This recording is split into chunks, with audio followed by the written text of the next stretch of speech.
Hey everyone, how's it going? I'm tired. We had a really good day of snowboarding with Braden, Amelia, myself, and my dad, and it was lots of fun. But exhausting.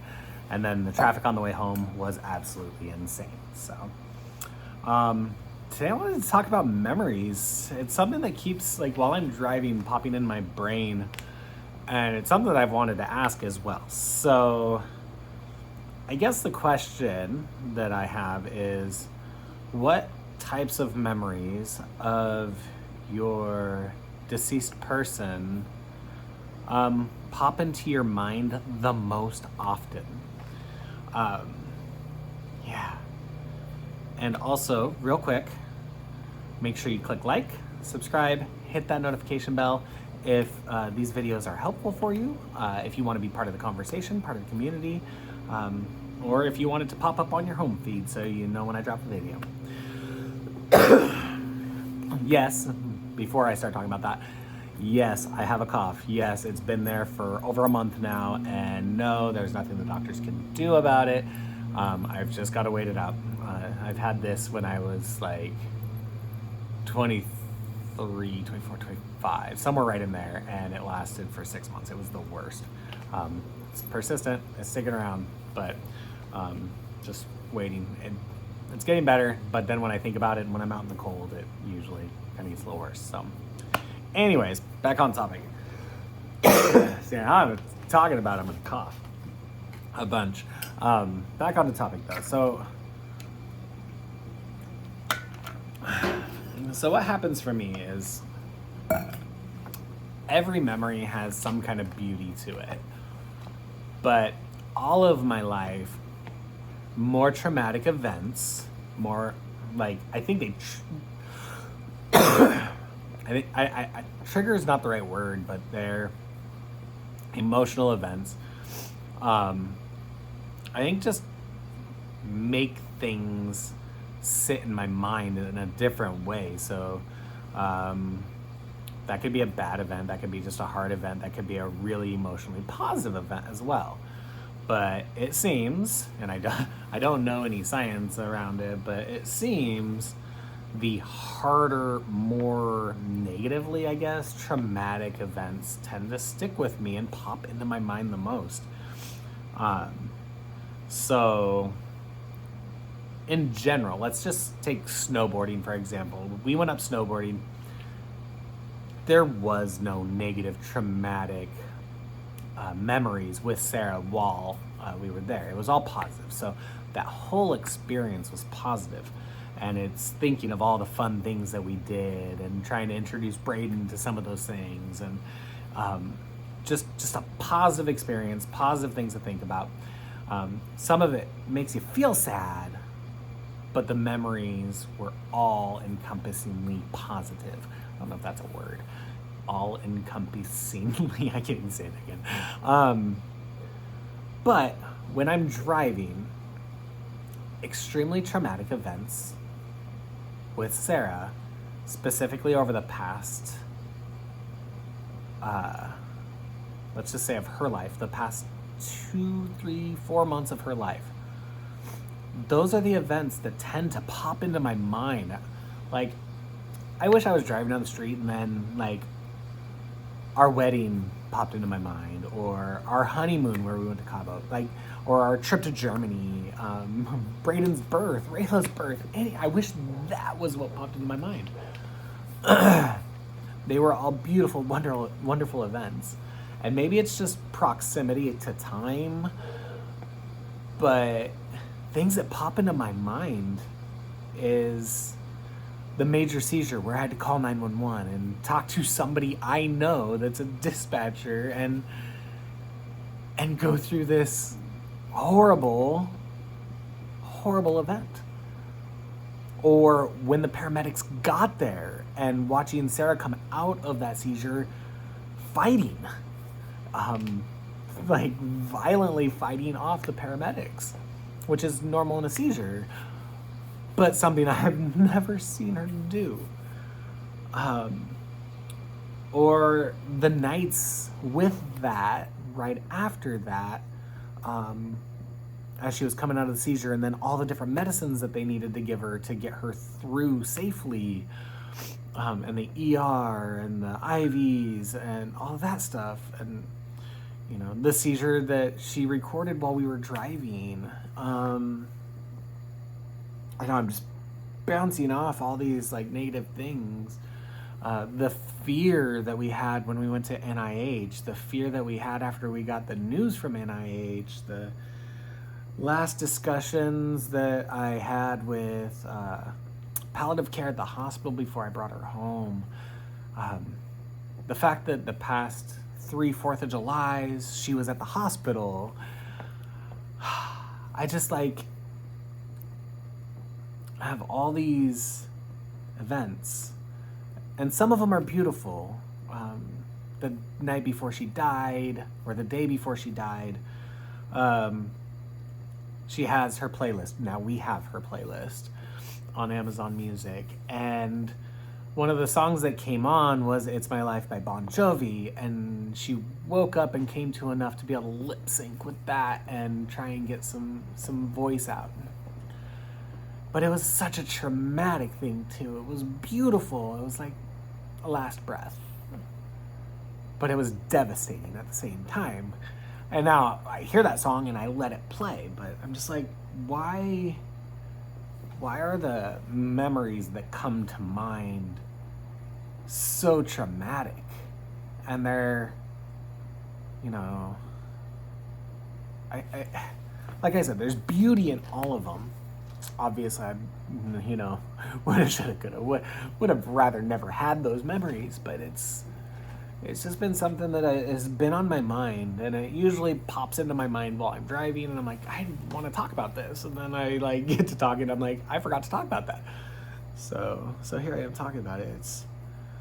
There's so many positive memories. There's so many years of life prior to the last year of Sarah's life. And even in that last year, there were so many beautiful moments, you know. But all of them are also, like, marred's not the right word, touched by trauma. Like, we went to Disneyland in November, 2022, right? Yeah. And we took Rayla, and we were there for a long time, and we had a lot of fun. We did a lot of adventures, but there were so many events that happened related to cancer, and Sarah having to have a scooter instead of being able to walk the whole way. And so there's like all these trauma things that are making those memories pop out more. I'm like, I want the memory, see, I have to think of them. I want the memory where we had our hot tub over on the driveway, and we got in and it was really windy, and she was bringing an umbrella because it was either snowing or raining, and it like pulled back, and like, so maybe that's the thing. Maybe I just need to actively practice thinking of these memories that make me feel good, because thinking, like, I know a lot of people don't want to remember the Sarah that had cancer, the Sarah that was dying. You know, a lot of people, and I've heard this a lot through this process and talking with people in general, people want to remember their friend the way that their friend was before their life was destroyed by whatever, or before their physical body was destroyed by it. And I've talked to a couple people, one person in particular, whose husband died close to when Sarah died, of brain cancer. And it's always hard to hear, and she felt similar. It's hard to hear people say they want to remember that one, that version of them. I'm like, but it's like all of it was part of them. All of it was part of them. Like, the dying and the dead Sarah was just as beautiful as the Sarah that had cancer. and the Sarah before cancer, right?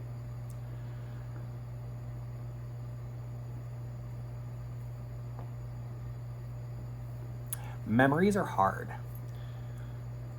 Those more trauma ones, they make me sad, they make me angry, they make me frustrated. There's usually not a whole lot of like happy feels that come with them. I have to think about the positive sides of everything if I want the happy feels, and I need to, because, you know, I have a long drive from to and from work, and so I want to make sure when I'm getting to work that I'm, you know, in a good mindset, and I want to make sure that when I get home, that I'm also in a good mindset with the kids. So I gotta do work, and I forgot where I was going with that.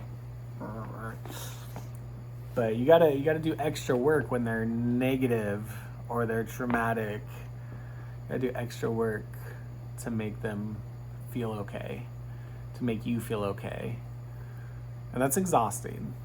It is, especially when those are the memories that decide to just pop into your mind. I think it's because they're closer in time. And so I was trying to think, like, because I want to start like sharing stories with Rayla about some of the adventures that we did. And so I think I need to really make sure I go back and look at pictures and really start like evolving these memories, or moving these memories more to the forefront, and hopefully kind of pushing to the side some of the more traumatic ones, because those stories are really going to be asked, I think, by both Braden and Rayla. They're going to ask about those at some point, or they're going to watch Sarah's videos and get an understanding of all that we went through. More so probably Rayla than Braden, because he lived it. But I think I need to like really practice, like I've done with a lot of things, practice bringing those memories to the front. And my memory in general is here and now. And the next moment, it's there and then. Like, so as soon as I you know, have an experience, I hang on to it a little bit, but I've always been in the present much more than in the past. I also like to be in the future planning. So the past is always harder for me to, like, my memory, I like to say my memory sucks. But I think it's just, you know, that I'm here.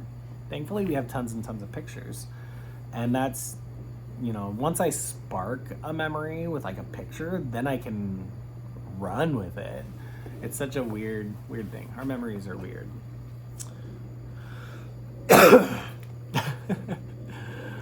All right. So that's been on my mind, and I'm glad that I got to talk this through on here, because it helped me come up with an idea and a plan to, one, make it so hopefully I can get some more positive memories randomly triggering as I'm driving down the road. And two, I'm really curious, like, where other people stand, and because everybody's memories work a little bit different. And so, and everybody sees life and has different perspectives on life and what they've experienced. So it'll be really nice to see, you know, who falls in this kind of same category as I do, and who's got other ways of looking at, you know, those memories, or who is encountering more positive memories, or who's trying to numb all the memories, right? Because any memory can cause sadness and hurt and longing and desire and anger and frustration and all of those feelings all at the same time. It's like a freaking tornado. All within seconds. So yeah. All right. I'm going to end there. I feel like I could talk about this for hours. So I'm going to end there. And if there's questions, comments, concerns, or anything like that, or people give enough comments that kind of keep this conversation going, I will do another video down the road. And if I find anything working to help me get to where I feel like I'm in a better place with memories, like pulling up those happy memories instead of having randomly the more traumatic memories pop. So if I come up with a solution for that, I'll let you know. Anyways, have a wonderful day, morning, night, wherever you are. Remember, be kind, make good choices, and I will talk to you later. Bye.